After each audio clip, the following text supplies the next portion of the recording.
TG Plus News edizione di Venezia, buonasera. Apriamo il nostro notiziario con la cronaca.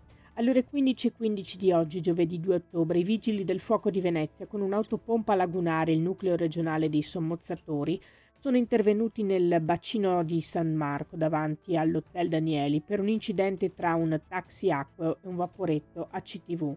Il conducente del taxi, soccorso dai vigili del fuoco, non ha riportato ferite né ha necessitato di cure sanitarie. Nessuna persona a bordo del vaporetto è rimasta coinvolta o ferita. Con l'ausilio di una gru, i vigili del fuoco hanno provveduto a mantenere in galleggiamento l'imbarcazione danneggiata, successivamente issata fuori dall'acqua per scongiurarne l'affondamento. Sul posto presenti anche la Capitaneria di Porto e le forze dell'ordine. Il 28 settembre, intorno alle ore 15:30, gli agenti in servizio sul ponte di Rialto hanno riconosciuto un borseggiatore cinquantenne già fermato in passato per reati simili.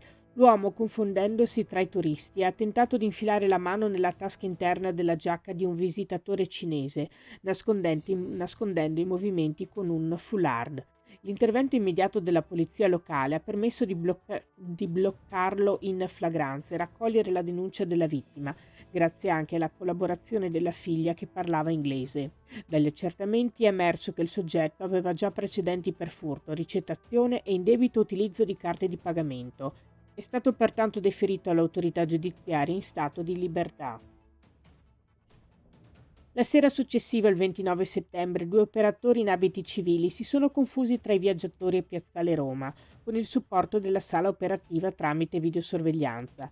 Intorno alle 21:30 sono stati individuati tre uomini già noti per furti. Saliti a bordo di un autobus della linea 2, i tre hanno tentato di accodarsi ad alcuni turisti asiatici. Alla vista degli agenti hanno provato a fuggire. Uno di loro, un 25enne, è stato raggiunto anche grazie alla collaborazione di un cittadino, che ha permesso a un agente di inseguirlo in scooter.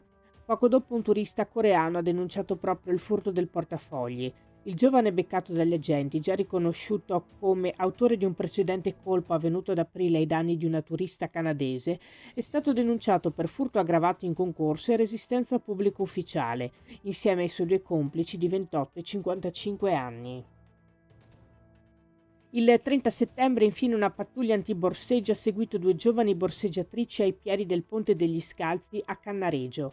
Le due hanno preso di mira due turiste coreane che stavano rientrando in albergo. Una 24enne ha aperto lo zaino di una delle vittime, mentre la complice di 17 anni la copriva con il corpo. Anche in questo caso l'intervento immediato degli agenti ha interrotto l'azione criminosa.